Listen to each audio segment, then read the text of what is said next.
Bonjour et bienvenue dans la quotidienne de School TV, l'émission qui vous raconte l'éducation au quotidien. Au sommaire, aujourd'hui, 65% des parents déclarent que la présence d'animaux de compagnie chez eux a été positive pour leurs enfants. Alors pourquoi ne pas aller plus loin pour favoriser la rencontre, notamment à l'école? On va en parler avec Boris Albrecht, il est l'invité du Grand Oral.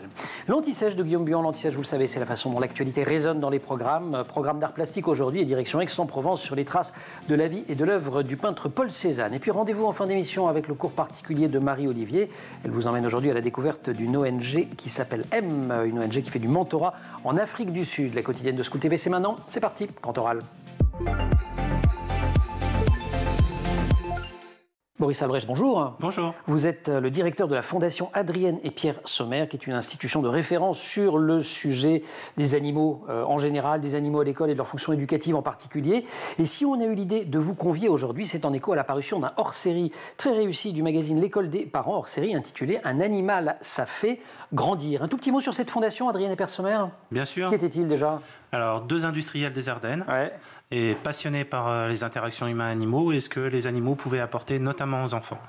Comme ils n'ont pas eu de descendants, ils ont souhaité créer leur fondation.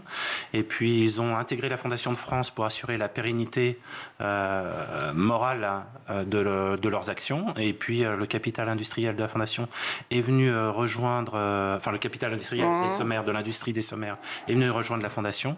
Et donc, on tourne avec les intérêts du capital. Donc, on a cette grande chance de ne pas collecter, d'être indépendant financièrement et reconnu d'utilité publique. Donc, vous n'êtes pas dans cette saison terrible en ce moment des associations en train d'écrire à tout le monde en disant vous pouvez faire des économies d'impôts. Ce sont les associations qui nous écrivent en général. Pour vous demander de l'argent et vous en financer. Alors on va parler évidemment de certains projets que vous pouvez financer. Je voudrais qu'on commence par les résultats, les effets favorables du contact avec les animaux, notamment pour les enfants. C'est la science qui le dit. Oui, alors il y a plusieurs études scientifiques. Il y en a qui sont très anciennes, qui ont 40-50 ans. Il y en a qui sont très récentes, qui ont moins de 3 ans. En tout cas, il y a un consensus sur le fait que l'animal aide à grandir et sur plein de volets différents, que ce soit le volet éducatif, socio-émotionnel, sur l'apprentissage du langage par exemple.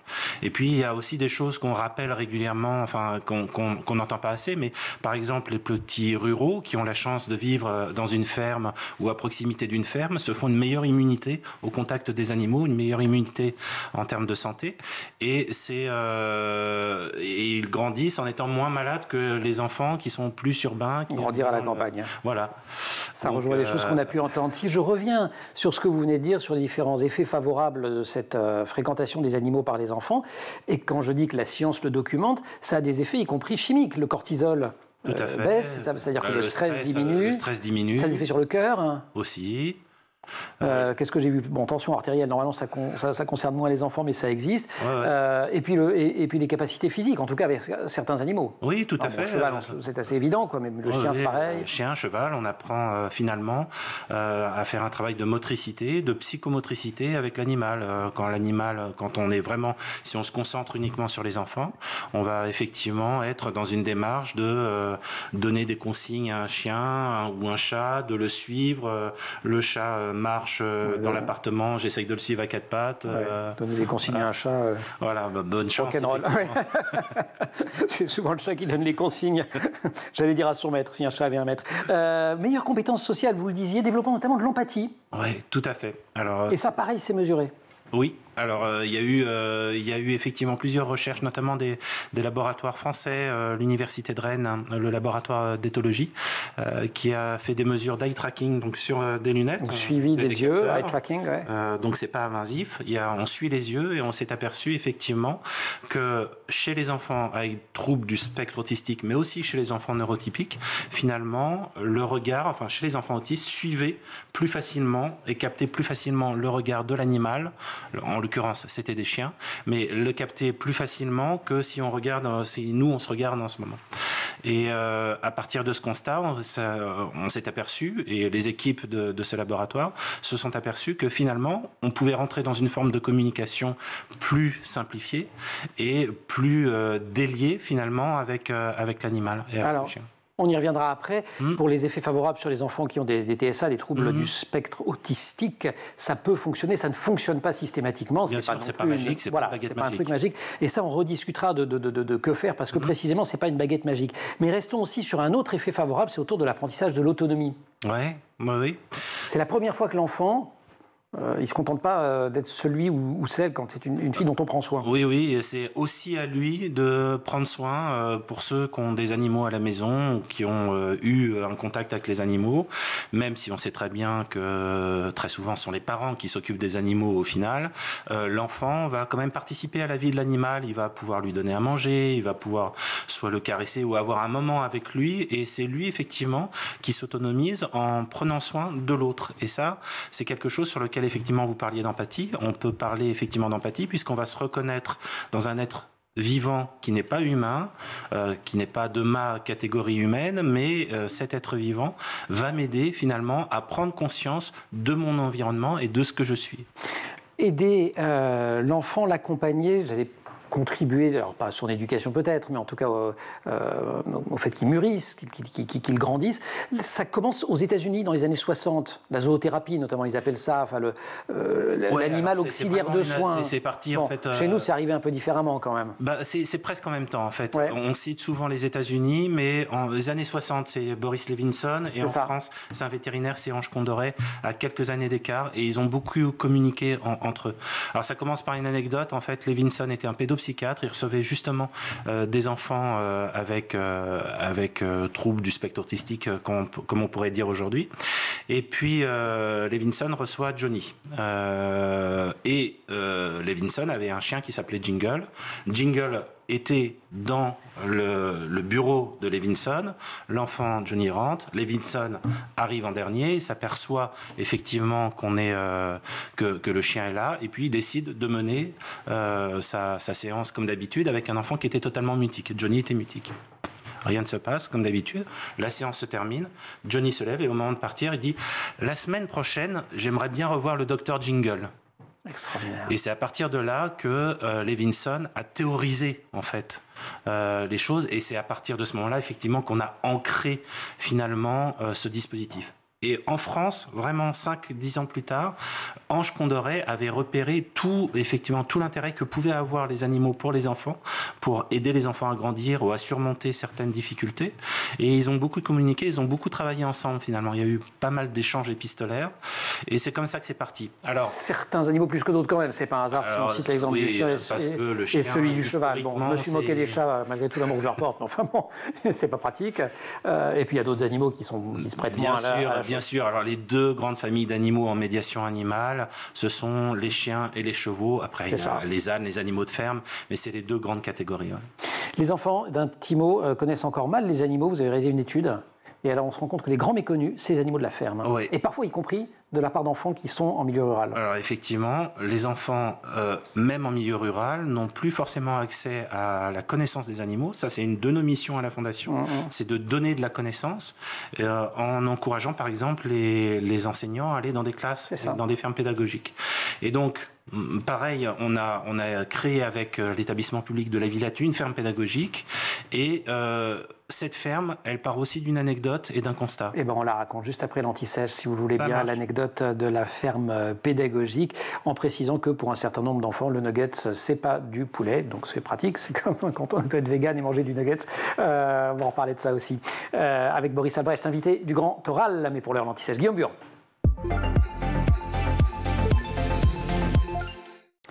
Guillaume Buron, bonjour. Bonjour Emmanuel. On se retrouve pour l'Anti-Sèche, le moment où on organise la rencontre entre l'actualité et les programmes scolaires, programmes d'histoire de l'art et d'art plastique aujourd'hui. Et l'actu, ça va être toute l'année 2025. Une actu Cézanne à Aix-en-Provence. Alors, c'est pas totalement une surprise, vous allez nous expliquer pourquoi, mais là, il y en a encore plus que d'habitude. Oui, on en a fait beaucoup et on anticipe pour que vous preniez justement vos places. Lui qui est né et qui est surtout mort dans cette ville d'Aix-en-Provence. Oui, Cézanne est à l'honneur. Une ville qui a été aussi avec les paysages et la montagne devenue mythique grâce notamment à ses peintures. Le théâtre donc de toute une vie pour Cézanne. Vous voulez un petit aperçu justement de ce qui vous attend? Je propose de regarder cela.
Et donc c'est un parcours, Guillaume, dans les pas du peintre qui est proposé dans 3 lieux différents. Effectivement, à découvrir déjà au musée Granet, plus de 100 œuvres, des huiles sur toile, des dessins, des aquarelles également, des œuvres qui sont donc inestimables et qui proviennent notamment de différents musées du monde entier. Il y a le musée d'Orsay déjà, mais aussi de Bâle, de Chicago, de Zurich, de Tokyo ou encore d'Ottawa et même de New York. Mais ce n'est pas tout, puisque vous pourrez aussi visiter la demeure en fait familiale de Cézanne et les jardins restaurés.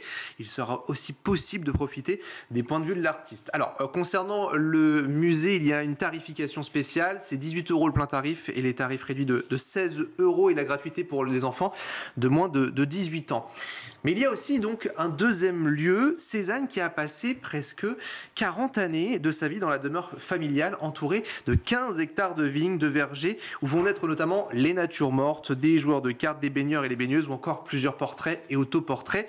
Le jazz de Bouffant correspond donc à cette propriété qui appartient à la famille entre 1859 et 1899, un lieu qui est resté inchangé. C'était son père qui l'avait tout simplement acheté. Cézanne avait partagé lors du décès de son père cette copropriété avec notamment sa sœur et ses 2 sœurs. À la mort de la mère, eh bien, l'une de ses sœurs voulait récupérer sa femme et donc le jas est tout simplement vendu. Il ne va jamais y remettre les pieds et la ville, eh bien, a décidé de faire de cette bastide un musée. L'a donc racheté. Il y a des rénovations qui ont été faites. C'est pour ça que l'année prochaine, 2025, sera à l'honneur de Cézanne, un lieu qui a donc aspiré plusieurs autoportraits que vous voyez apparaître à l'écran, des peintures là aussi qui avaient pour thème les paysages du Sud. Il a mis aussi en lumière différents paysans de la ville, bref, la culture locale. Là aussi, les visites sont commentées avec des tarifications entre 7,50 € et 9,50 €. Et puis le dernier lieu que je voulais évoquer avec vous, c'est son atelier, le dernier qui a été utilisé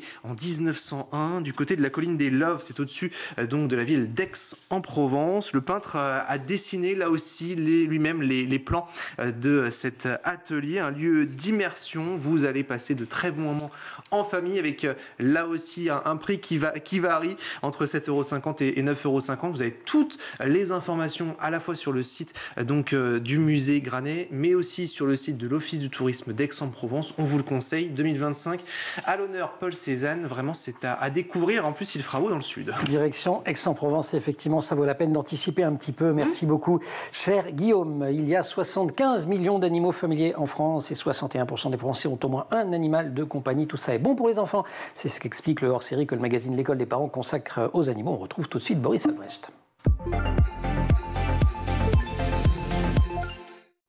Boris Albrecht, donc cette ferme pédagogique à la Villette. À la Villette, ça part d'une anecdote. On a toujours été, selon le souhait de nos fondateurs, sensibles à faire connaître les animaux. Et donc, on avait financé dans un premier temps à la Villette une ferme qui venait pendant plusieurs semaines lors des vacances scolaires. Octobre et début des vacances scolaires d'été. Et je ne vous apprends rien, mais là, on s'est aperçu et on était en présence de la gouvernance de la Villette, que les chèvres sont des poneys, que les cochons pondent des œufs, et on s'est dit, il y a du travail. Donc c'est parti. La chèvre, c'est pas du tout un poney, vous n'y comprenez rien. C'est un poney avec un guidon. Voilà, c'est vrai, j'y avais pas pensé. Vous ne connaissez rien aux animaux. Et donc c'est parti. Okay, et donc c'est là où vous vous rendez compte qu'il y a une méconnaissance abyssale du monde animal par les enfants. Pas uniquement, alors pas uniquement des petits citadins, hein, les ruraux aussi. Et on s'est dit bon, il y a quelque chose à faire. Ouais. Et là, c'est comme ça que c'est parti. Et qu'aujourd'hui, ça fait un peu plus d'1 an qu'il y a la ferme à la Villette. Et il y a plus de 60 000 visiteurs qui sont déjà rendus là-bas. Extraordinaire. Il y a les stars de la ferme, ce sont 2 ânesses, l'Herminette et Coquine. Donc ça marche très très bien.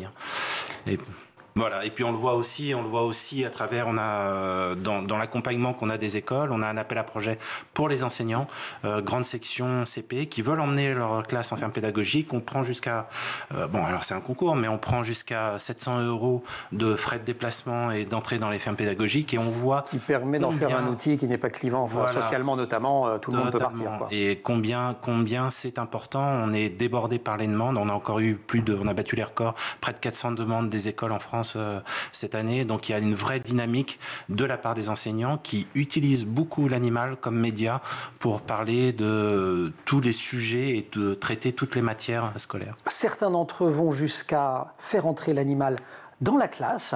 Et là-dessus, vous êtes évidemment tendanciellement favorable à la chose. Vous dites attention, on n'y va pas n'importe comment. Alors oui, l'animal, c'est pas une baguette magique, Voilà. il va pas résoudre les difficultés que peut rencontrer un enseignant dans sa classe. Alors nous, effectivement, c'est notre volet médiation animale, c'est là où on accompagne les programmes, la recherche, les évaluations et plusieurs enseignants. Là, on est dans le champ de l'innovation totale, c'est-à-dire que comme ça l'a été historiquement pour les maisons de retraite, pour les prisons, etc.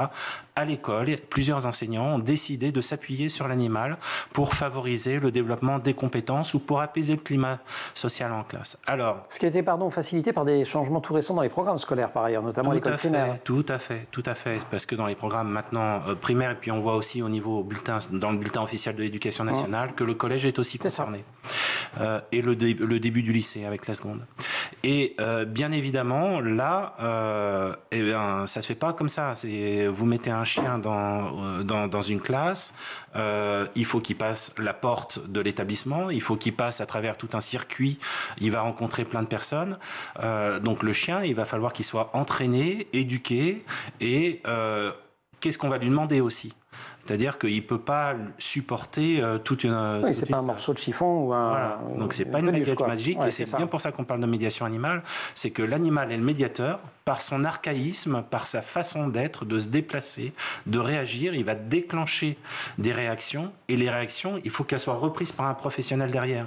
Donc si on est dans le champ de l'éducation ou de la pédagogie, il faut que ce soit un enseignant ou quelqu'un qui soit en lien avec le milieu enseignant. Si on est dans le champ de la thérapie, c'est un soignant, etc. De la justice. Etc. De la justice, tout à fait. Des commissariats.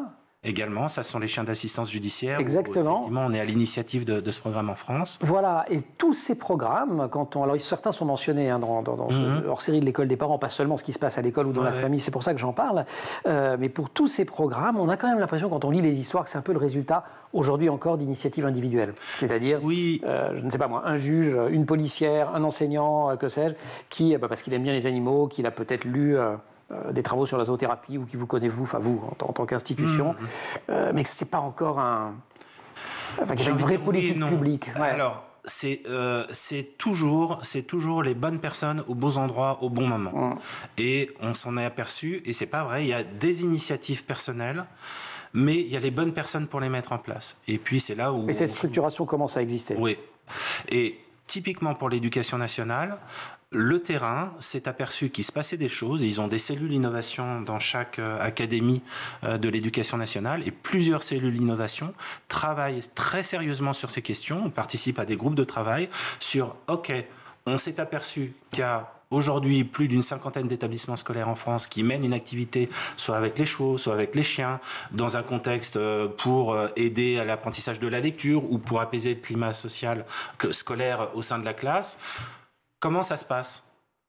Aujourd'hui, vous avez plein de formations différentes, vous avez plein de profs qui ont remarqué, qui ont fait les mêmes constats et qui, géographiquement éclatés au sein du pays, ont mis en place les mêmes outils, finalement, pour essayer de développer ça. Et donc, on est dans un moment de mutualisation et tout à fait, où les choses sont en train de cristalliser, en quelque sorte. Bravo aux équipes de terrain de l'éducation nationale qui font ce boulot-là. Ouais.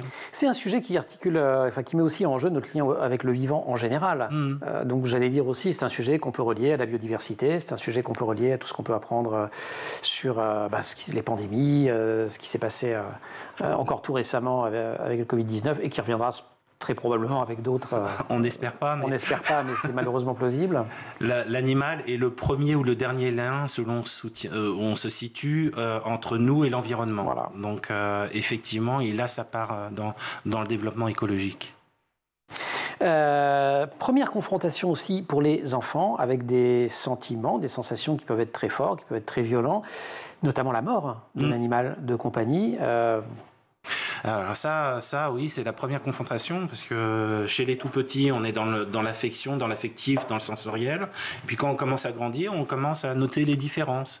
Et on s'aperçoit effectivement, ça fait partie, malheureusement, mais ça fait partie de l'apprentissage du petit homme. C'est ça. Et l'animal peut être aussi dans ce cas de figure, peut-être aussi un moyen plus facile d'aborder la mort par la suite ou d'exprimer ses émotions. En tout cas, on est déjà passé une première fois par ce chemin-là. On est passé par ce chemin-là et on peut travailler sur le deuil, en fait.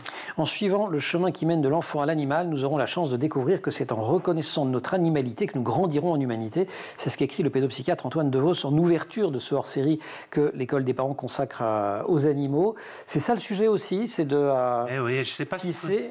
Non, je sais pas s'il faut dire heureusement ou malheureusement, mais c'est vrai que les animaux nous rappellent à notre propre humanité. Et effectivement, ils sont là, ça revient systématiquement dans toutes les personnes qui sont au contact des animaux, tous les bénéficiaires, ils disent l'animal ne juge pas, en fait. Et c'est ce regard-là que peut-être on a perdu en tant qu'humain. En tout cas, cette neutralité bienveillante, elle est présente chez les animaux. Alors, les animaux ne jugent pas, ils testent, mais ils ne jugent pas, effectivement. On va pouvoir s'adresser à un animal et on n'attend pas en retour d'avoir un bon point ou un mauvais point.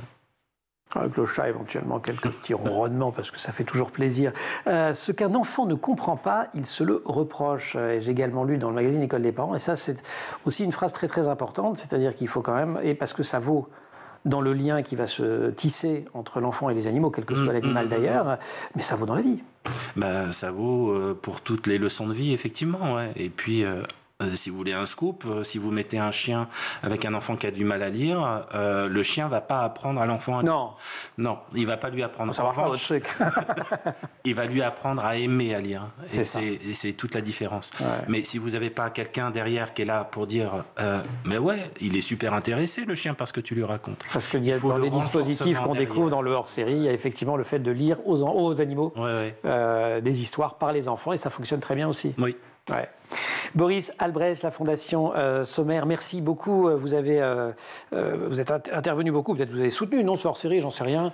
On a participé, on a écrit dedans, et bravo à l'école des parents. Il y a un vrai gros soutien moral. Vous savez que l'école des parents, c'est un magazine qu'on aime énormément ici, et ça, c'est un hors-série, le 7e de l'école des parents, un animal, ça aide à grandir. Plein d'articles, c'est organisé en 4 parties, l'animal en famille, tout ce qui a trait à la médiation, la question de responsabilité, et puis, et c'est la seule qu'on n'a pas vraiment abordée ici, mais parce que c'est bourré de références qu'on retrouve régulièrement dans l'émission, les animaux dans la culture, donc dans les livres et au cinéma. Boris, merci beaucoup. Merci beaucoup. On continue à explorer la pédagogie, on continue à explorer l'innovation. On le fait chaque semaine avec le cours particulier de Marie-Olivier. Elle nous emmène aujourd'hui en Afrique du Sud.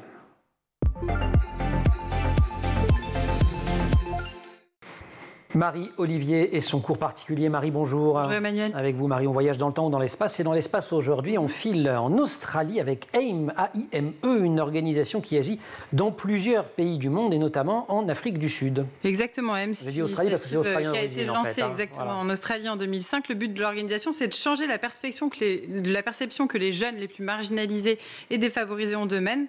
D'abord en les armant de compétences pour la vie d'adulte et le monde du travail, et aussi en créant un écosystème de soutien autour pour qu'ils puissent tisser des liens et s'ouvrir des portes. Le cœur du programme, c'est le mentorat. Oui, mais pas seulement. Le modèle du programme pour les jeunes est très structuré avec une méthodologie qui doit contribuer à leur développement personnel et scolaire. Ils bénéficient de 5 à 6 jours de mentorat, effectivement tutorat, par an au sein d'une université et aussi d'une formation académique de 20 à 30 heures. Et c'est pour ça qu'on parlait de l'Afrique du Sud, parce que c'est exactement ce qu'ils font là-bas. C'est ça. Et il faut dire que le climat social est un peu particulier en Afrique du Sud. Les jeunes les plus pauvres vivent dans des conditions très difficiles. Les townships, les quartiers dans lesquels ils vivent, sont souvent gangrénés par des gangs, le trafic de drogue, voire les crimes. Et il peut être compliqué de s'extirper de ces quartiers. Et on en a déjà parlé dans l'émission, d'ailleurs, avec des écoles qui existent dans ces townships, mais qui sont souvent surpeuplées. Très souvent, exactement. Il est difficile de bénéficier d'une éducation de qualité dans ces écoles. Et puis, jeunes comme adultes ne se sentent pas légitimes du tout à changer quoi que ce soit dans le système éducatif traditionnel, qui est bureaucratique et très hiérarchique. Et les jeunes n'ont aucune idée de ce qu'ils peuvent faire après l'école, à l'université ou ailleurs. Et c'est là donc que l'idée d'AIME en Afrique du Sud, c'est de montrer à ces jeunes qu'ils sont capables de faire, il y a un côté empowerment, empouvoirment, comme on dit en bon français. C'est ça, exactement. L'université de Pretoria et celle de Venda ont fait un partenariat avec M, donc l'ONG, pour monter un programme de mentorat. Pretoria, c'est la capitale administrative, donc une grande ville de plus de 2 millions d'habitants. Et l'université de Venda, elle, est située dans un tout autre environnement, très rural. Et les jeunes qui y étudient proviennent de familles pauvres. 80% d'entre eux dépendent d'un programme national de bourse. Objectif de ce partenariat ? Alors, les universités travaillent avec M et d'autres organisations de la société civile pour pouvoir ouvrir des portes à ces jeunes, les aider à réussir à l'école et changer l'état d'esprit des professeurs quant aux capacités de leurs étudiants, parce que ça peut aussi être un cercle vicieux. Ça permet de créer une communauté autour des jeunes à travers de thématiques telles que le développement émotionnel et cognitif ou encore la cohésion sociale. Donc, pour qu'on comprenne bien comment M fonctionne, il y a des étudiants de l'université qui parrainent les plus jeunes. C'est là où on retrouve quand même notre affaire de mentorat. Tout à fait. Par exemple, des étudiants de l'université de Venda aident des lycéens à faire des dossiers de candidature pour entrer dans l'enseignement supérieur. Et c'est bénéfique pour les deux parties. Les étudiants qui reçoivent une formation de mentor, et oui, on sait tous les bénéfices qu'il y a avec mentor, peuvent aider et les autres peuvent suivre le programme correctement. Les anciens étudiants mentors ensuite forment les nouveaux. Et au total, entre l'université de Venda et celle de Pretoria, ce sont plus de 200 mentors qui sont prêtés au jeu pour aider 1500 jeunes mentorés dans 5 écoles différentes. Ok, donc vous dites mentorat, socle, mais pas seulement, il y a quoi d'autre? Alors M a mis en place par exemple des ateliers, des conférences sur le bien-être et la santé mentale ou des cours de prise en main du numérique par les lycéens qui n'ont pas toujours accès aux outils digitaux. Et des échanges aussi entre des écoles moins favorisées et plus favorisées sont également proposés. Et une dimension intergénérationnelle. Oui, ça c'est super intéressant. Un club de lecture a été créé pour les enfants de la communauté de l'université de Venda. Les personnes âgées sont aussi invitées à partager leur savoir et leurs expériences dans des sessions d'apprentissage intergénérationnel. Donc l'idée c'est d'intégrer ces formes d'apprentissage différentes au sein du système éducatif classique si possible. Donc en fait les personnes âgées viennent partager des leçons de vie ou encore leur vision du rapport à la nature à l'occasion de cercles de parole qui sont organisés et d'ateliers d'apprentissage. Et ces tables rondes sur la nature ont d'ailleurs par exemple été un bon moyen de mettre en lumière la connaissance ancestrale et de faire repenser le rapport à la nature aux jeunes. D'accord, donc tout ce lien intergénérationnel, les enfants, les parents, les grands-parents? Les grands-parents, tout le monde se prête au jeu exactement. Et en fait, le modèle d'EM, ça part d'abord d'une base institutionnelle, l'université autour de laquelle s'orchestre toute la communauté. Ensuite, on crée de nouvelles formes de conversation, donc avec les grands-parents, avec d'autres acteurs. Ensuite, on met aussi en œuvre des partenariats locaux avec des ONG ou des acteurs de la société civile. Et enfin, on identifie les besoins de terrain vraiment en mettant en lien des organisations pour qu'elles travaillent ensemble. Voilà, point qu'on retrouve d'ailleurs dans plein d'initiatives, notamment en Inde avec Kiran Birsetti. Exactement. Cette idée de changer à partir à échelle de l'enfant, à échelle de quelque chose qu'il peut voir. Marie, merci beaucoup pour ce cours particulier sur AIM, cette très belle ONG. Merci aussi à toute l'équipe de La Quotidienne qui se termine pour aujourd'hui. Au maquillage, Laure Audemont, Marine Plantec pour la préparation de l'émission, assistée en régie par Emma Frari, Thibaut Goury-Lafont au son, Théo Boscar à la réalisation. Vous restez sur School TV, vous nous retrouvez nous en permanence sur Internet et sur les réseaux sociaux.